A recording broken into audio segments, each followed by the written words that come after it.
సంవత్సరాల తరబడి government job కోసం వేచి చూస్తున్నారా? కేవలం 8 నెలల్లో మీ కల నెరవేర్చుకోండి. వెంటనే కింది నంబర్స్‌కి కాల్ చేయండి. ప్రస్తుతం మనతో పాటు లైవ్ కాల్ అందుబాటులో ఉన్నారు జై భారత్ పార్టీ వ్యవస్థాపక అధ్యక్షులు మాజీ సిబిఐ జేడి లక్ష్మీనారాయణ గారు. ఒకసారి ఆయనతో మాట్లాడదాం. యాక్చువల్లీ ఆయన ట్రావెల్లో ఉన్నారు. అయినప్పటికీ కూడా ఇండియాకి పాకిస్తాన్కి మధ్య జరుగుతున్నటువంటి ఈ వార్ నేపథ్యంలో ఒక్కసారి మీ ఒపీనియన్ చెప్పండి సార్ అని అడగగానే ఆయన లైవ్లోకి వచ్చారు. పాపం మాట్లాడదాం. సార్ నమస్తే అండి. నమస్తే నిరుపమ గారు. సార్ ఐఎమ్ సారీ మిమ్మల్ని ఇబ్బంది పెడితే ట్రబుల్ చేస్తే, కానీ మీరు ట్రావెల్లో ఉన్నారు అర్థమవుతుంది. ఆగేదానికి కూడా అవకాశం లేనటువంటి situation I can understand. But మీరు మాట్లాడడం అనేది ఇప్పుడు చాలా ఇంపార్టెంట్ సార్, అందుకోసమే కాల్ చేయాల్సి వచ్చింది. ఇప్పుడు జరుగుతున్నటువంటి వారు ఏ స్థాయి వరకు వెళ్తుంది అనుకుంటున్నారు, ఎక్కడికి దారి తీస్తుంది అనుకుంటున్నారు సార్? ఇప్పటికైనా పిఓకేని మనం స్వాధీనం చేసుకునేటువంటి అవకాశం ఉందా? అలా సాధ్యాసాధ్యాలు ఏంటి అసలు? భారతదేశం ఎప్పుడు కూడా మనము పాకిస్తాన్ ఏదైతే చర్య తీస్తుందో దానికి ప్రతి చర్యగా మనం చేస్తాం. భారతదేశం ఎప్పుడు కూడా ఏ భూభాగాన్ని కూడా ఆక్రమించుకోలేదు ఇంతవరకు. కానీ భారతదేశం మీద ఎవరైనా అక్రమంగా కుట్రలతో దాడులు చేస్తే దానికి మటుకు ప్రత్యుత్తరం ఇస్తుందన్నది మనందరికీ తెలిసిన విషయం.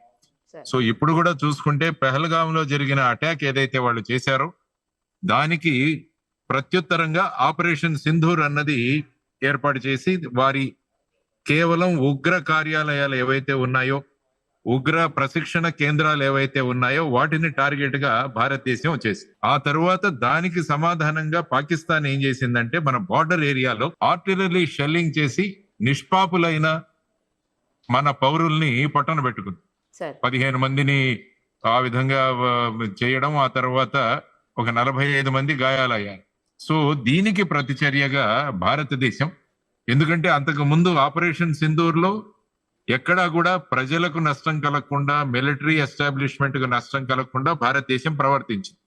కానీ ఈ విధంగా పాకిస్తాన్ వచ్చేసి నిష్పాపులైన మన భారతదేశ పౌరుల్ని వాళ్ళు చంపడం అన్నది చాలా ఏహ్యమైన చర్య, క్రూరమైన చర్య. దానికి సమాధానంగా భారతదేశం నిన్న లాహోర్ లో ఉన్న వాళ్ళ ఎయిర్ డిఫెన్స్ సిస్టమ్ ఏదైతే ఉందో దాని మీద అటాక్ చేశారు. మళ్ళా దానికి సమాధానంగా పాకిస్తాన్ వాళ్ళ మిసైల్స్ ని, డ్రోన్స్ ని ప్రయోగించింది. దాన్ని మళ్ళా కౌంటర్ చేయడానికి నిన్న రాత్రి మనం చూసాం. పాకిస్తాన్ లోని ముఖ్యమైన నగరాలు ఏవైతే ఉన్నాయో వాటన్నిటిలో కూడా మళ్ళా డిఫెన్స్ ఇన్స్టలేషన్స్ ఏవైతే ఉన్నాయో అవి టార్గెట్ గా భారతదేశం ముందుకెళ్ళి. ఎందుకంటే ఇందులో ప్రధానంగా మనం గమనించాల్సింది ఏంటంటే SEAD అన్నది ఒకటి ఉంటుంది వార్ లో, అంటే suppression of enemies air defence. Okay, ఇప్పుడు suppression of enemy air defence SEAD. ఎందుకంటే ప్రధానంగా ఇప్పుడు యుద్ధాలు మీరు చూస్తే కాల్ బలం లేదు. అంటే మన సోల్జర్స్ వెళ్ళి, ఇన్ఫాంట్రీ సోల్జర్స్ వెళ్ళి అటాక్ చేయడం అన్నది ఈ ప్రస్తుత విధానంలో ఎప్పుడూ చూసినా కూడా యుద్ధ విమానాల ద్వారా క్షిపణులను వాడుతూ, అంటే మిసైల్స్ ను వాడుతూ, తర్వాత వచ్చేసి డ్రోన్లను ఉపయోగించడం ప్రస్తుతం ఉన్న వార్ఫేర్. మీరు ఇజ్రాయెల్, హమాస్, లెబనాన్ లో జరుగుతున్న యుద్ధాలు చూసినా కూడా అక్కడ కూడా స్ట్రైక్స్ అన్ని కూడా missiles, air strikes, drones. Even Russia Ukraine మధ్య జరుగుతున్న యుద్ధంలో చూసినా కూడా అక్కడ కూడా ఇదే సిద్ధాంతాన్ని వాళ్ళు అమలు చేస్తుంది. సో భారతదేశం కూడా అదే విధంగా మన ఫైటర్ ప్లైట్స్, సుఖోయ్ కావచ్చు, రఫేల్ కావచ్చు, తర్వాత వచ్చేసి మెరాజెస్ కావచ్చు, వీటిని తర్వాత మన DRDO డెవలప్ చేసిన S-400 సిస్టమ్ ఏదైతే ఉంటుందో శత్రువుల యొక్క మిసైల్స్ ని, ద్రోణుల్ని గుర్తించి వాటిని వెంటబడి వాటిని ధ్వంసం చేయడం అన్న సిస్టమ్, ఇదన్నీ కూడా మనం డెవలప్ చేసుకున్నాం. కాబట్టి వాళ్ళ F-17 విమానాలు కూడా మనం JF-17 2 విమానాలు కూడా కూల్చామన్నది మన సమాచారం. ఆ తర్వాత చైనీస్ వాళ్ళు తయారు చేసిన మిసైల్స్ చాలా వాటిని పాకిస్తాన్ కుట్రపూర్వకంగా ఏం చేసిందంటే ప్రజలున్న ప్రాంతాల్లో వేయడానికి ప్రయత్నించింది.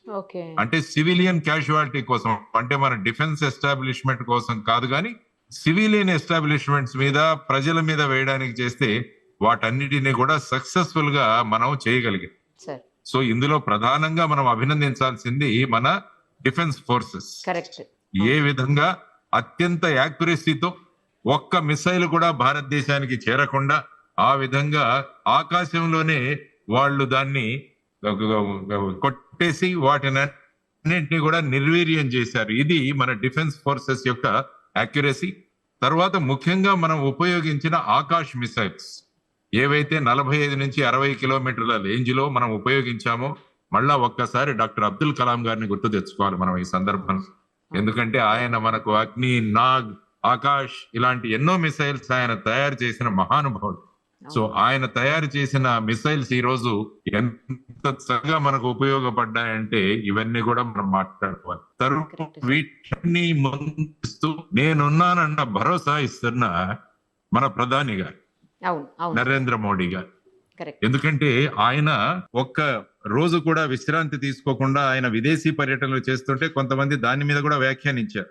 కానీ ఆయన చేసిన ప్రయత్నాలు, ఆయన ఆలింగనంలో ఉన్న శక్తి ఏంటో ఈ రోజు భారతదేశం చూసి, ఆయన ఫ్రాన్స్ కు వెళ్లి అక్కడ ఉన్న రఫేల్ కావచ్చు, మిరేజ్ విమానాలు కావచ్చు, రష్యా నుంచి సుకోయిల్ కావచ్చు, ఆ తర్వాత భారతదేశంలో మేక్ ఇన్ ఇండియా అని మన ఆత్మ నిర్భర భారత్ ద్వారా మన ఎయిర్ సిస్టమ్స్, మన మిసైల్ సిస్టమ్స్ ఇవన్నీ కూడా మనం ఈరోజు చూసాం ఏ విధంగా అవి ఉపయోగపడ్డాయి. దాని వెనకాల ఆయన పడిన శ్రమ అన్నది మనందరికీ కూడా తెలుస్తుంది ఈరోజు. అదే విధంగా ఈ రోజు మీరు పాకిస్తాన్ లో ఉన్న రాజకీయ నాయకుల మనోధైర్యం ఎంత దిగజారిపోయిందంటే, వాళ్ళ నేషనల్ అసెంబ్లీలో మాట్లాడుతూ ఒక ఎంపీ ఏమన్నాడంటే, వాళ్ళ ప్రధానిని ఉద్దేశించు, పాకిస్తాన్ ప్రధానిని ఉద్దేశిస్తూ, తోడేళ్లకు నాయకత్వం సింహం వహిస్తే ఆ తోడేళ్లు కూడా సింహాలుగా ప్రవర్తిస్తాయి, కానీ సింహాలకు నాయకత్వం ఒక తోడేలు వహిస్తే ఆ సింహాలు కూడా తోడేళ్లు లాగానే ప్రవర్తిస్తాయి. అది మీరు ఆ విధమైన నాయకత్వం మాకు ఇస్తున్నారని చెప్పి పాకిస్తాన్ ప్రధానమంత్రిని ఏకేశాడు ఆయన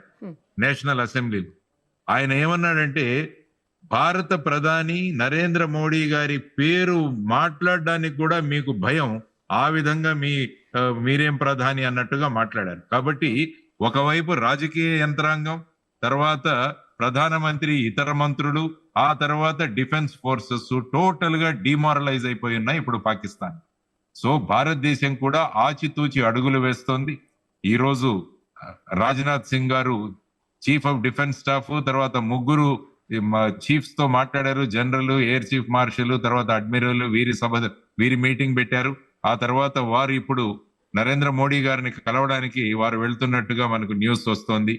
ఒకవైపు అమిత్ షా గారు అంతర్గతంగా భారతదేశంలో ఎటువంటి విధానాలు ఉండాలని వారు కూడా బిఎస్ఎఫ్, తర్వాత సిఐఎస్ఎఫ్, ఆ తర్వాత ఐటిబిపి, తర్వాత వచ్చేసి ఎస్ఎస్బి, వీట్ల ముఖ్యులతో కూడా, వారి ప్రముఖులతో కూడా వారు చర్చ పెడుతున్నారు. అంటే భారతదేశ సన్నద్ధత ఏ విధంగా ఉంది, అదే విధంగా టెరిటోరియల్ ఆర్మీ ఏదైతే మన దగ్గర ఉంటుందో దాన్ని కూడా డిప్లాయ్ చేయడానికి చీఫ్ ఆఫ్ ఆర్మీకి అధికారాలు ఇవ్వడం జరిగింది.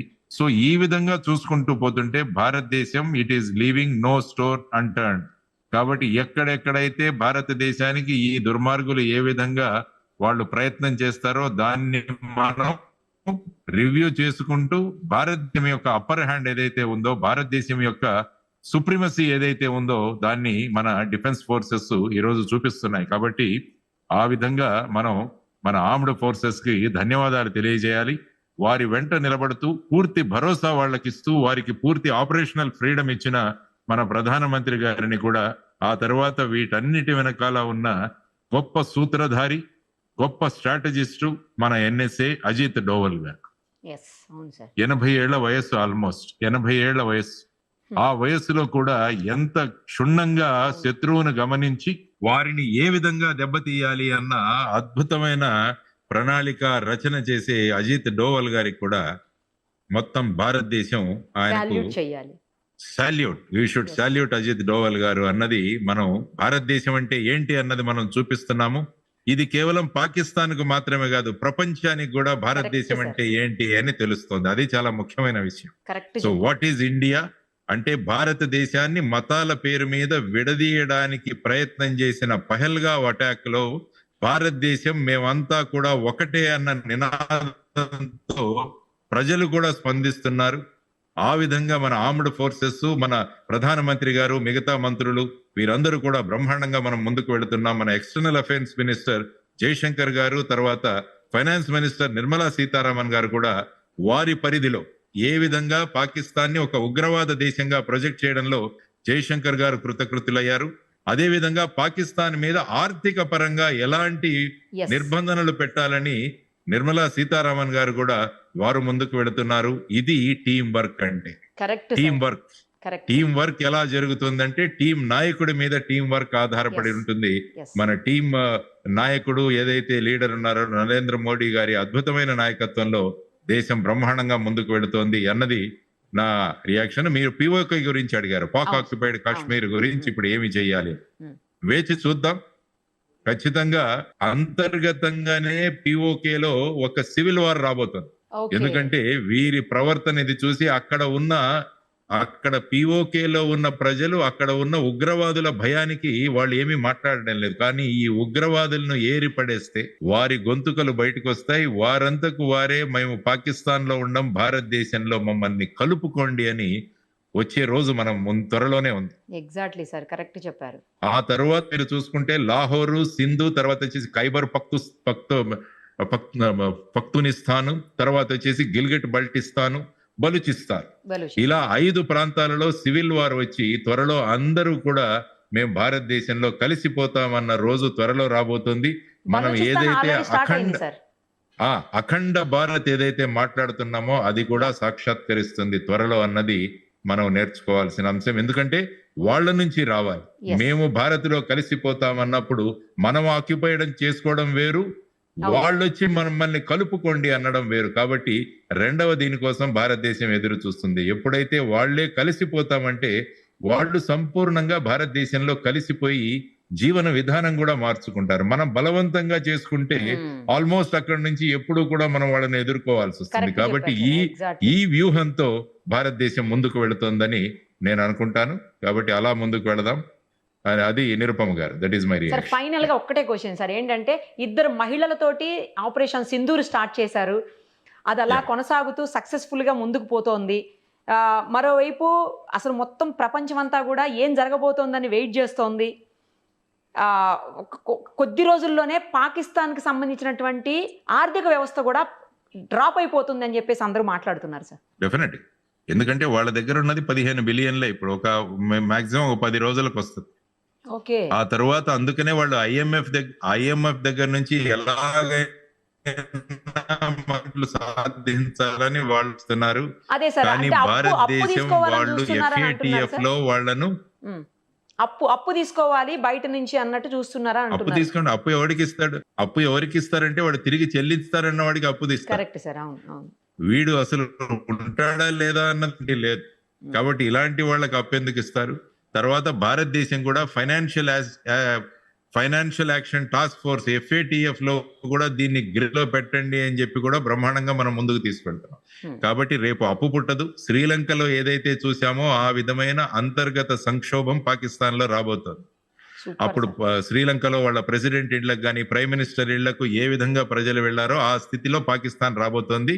కాబట్టి వాళ్ళు తీసుకున్న గోతిలో వాళ్లే పడ్డారు అన్నది స్పష్టంగా వాళ్ళకు తెలిసింది. సో ఆ విధమైన యుద్ధ వ్యూహంతో భారతదేశం ఒకవైపు యుద్ధ వ్యూహం, ఒకవైపు స్ట్రాటజిక్ ప్లానింగ్. అంటే ఎదుటి వాళ్ళని మన చర్యలతో భయపెట్టడం అన్నది ఒక పర్ఫెక్ట్ కేస్ స్టడీ ఎవరైనా చేయాలంటే మన భారతదేశం అనుసరిస్తున్న యుద్ధ నీతి, తర్వాత చాణక్య నీతి, ఇది మనం నేర్చుకోవాల్సిన అంశం ఈ తరుణంలో. రైట్ సార్, చాలా థ్యాంక్స్ సార్. మీరు ఇంత బిజీ స్కెడ్యూల్లో పక్క ఫ్లైట్ టైం అయిపోతున్నా కూడా ఆపి మరి మీరు మీ ఒపీనియన్ తెలియజేశారు. ఎందుకంటే ఇది అందరం ఈ భారతీయులం కాబట్టి రక్తం ఉప్పొంగిపోతున్నటువంటి సమయం ఇది. ఎట్టి పరిస్థితుల్లో భారత్ తగ్గకూడదు, అది నీతిగా నిజాయితీగా గెలవాలి, ఎవరికి పబ్లిక్కి ఇబ్బంది పెట్టకుండా అని అందరి మనసుల్లో ఉంది సార్. మీరు కూడా అదే ఒపీనియన్ షేర్ చేశారు. Thank you sir, thank you so much. Thank you. నమస్తే. సుమన్ టీవీలో మీ పర్సనల్ అండ్ బిజినెస్ ప్రమోషన్స్ కోసం కింది నెంబర్కి కాంటాక్ట్ చేయండి.